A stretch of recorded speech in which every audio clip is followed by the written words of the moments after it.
J'ai besoin de votre aide. Je vis maritalement avec mon grand frère. Je vous raconte.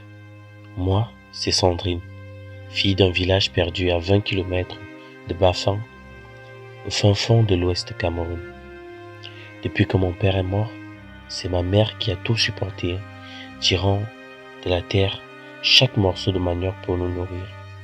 On vivait comme ça, serré dans la pauvreté, mais j'ai réussi à terminer mes études au CES du village. Puis, je suis parti à Bafang terminer mes études secondaires.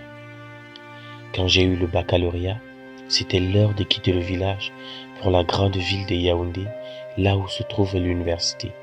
Mon grand frère y était déjà depuis 2 ans, et ma mère n'avait pas les moyens de payer de chambre, donc je suis allé vivre avec lui. Dès mon arrivée, tout paraissait normal. Je me disais que vivre avec mon grand frère ne serait qu'une formalité. On partageait la même chambre, le même lit. Et puis, au fil des jours, quelque chose a commencé à changer. La nuit, dans cette petite pièce, je sentais sa main s'attarder sur ma peau, puis sur mes seins et ensuite sur mes cuisses. Au début, j'ai résisté, mais ces mots doux, mêlés de versets bibliques tordus, ont fini par me troubler.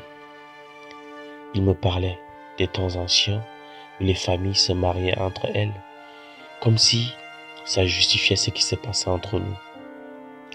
Au bout de quelques semaines, mon esprit était embrumé et mon corps lui avait fini par céder. Mais voilà le plus étrange, c'est qu'au fil du temps, je me suis surprise à désirer ces moments, à attendre ces caresses dans le silence de la nuit. Ce n'était plus juste lui qui venait vers moi, non, il y a eu cette nuit où c'est moi qui l'ai approché.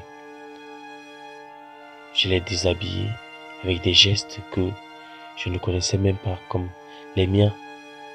J'étais devenu avide de ses attentions, de ses lèvres contre ma peau, de ce qui s'est passé entre nous, de sa langue qui parcourait les mystères que cache mon corps et savourait délicieusement ce qui se trouve entre mes cuisses.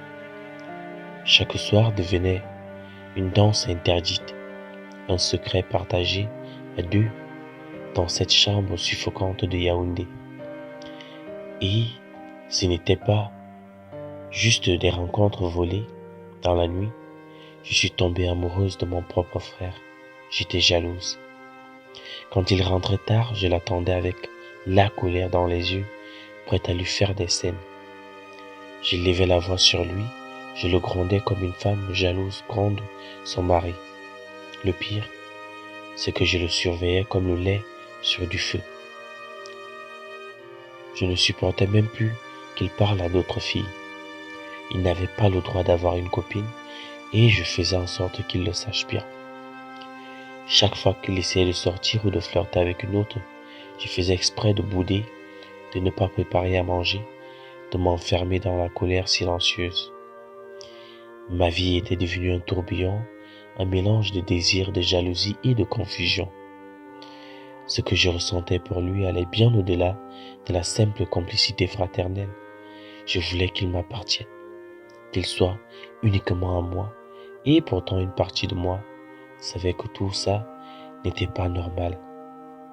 Cette vie maritale que je vivais avec mon propre frère, elle me hantait. Mais malgré cela, je n'arrivais pas à y mettre fin. Un jour, après 1 an de cette vie secrète, je suis tombée enceinte.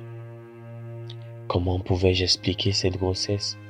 Mon propre frère allait être le père de mon enfant. Je ne pouvais rien dire à ma mère. Nous avons caché la naissance du bébé comme on cache un trésor maudit. Mon frère est devenu à la fois mon amant, le père de mon enfant et mon secret le plus sombre. Quand je suis allé rendre visite à ma mère au village, j'ai laissé l'enfant avec lui et ma mère n'a jamais su ce qui s'était passé.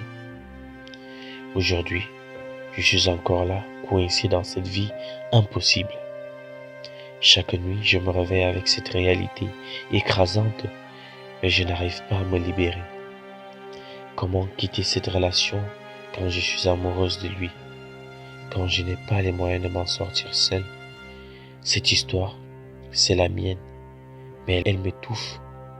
Je veux être libre, comme toutes les autres filles, mais je suis prisonnière de cette vie que j'ai construite avec mon propre frère. Aidez-moi à sortir de là. Que dois-je faire? Aidez-moi.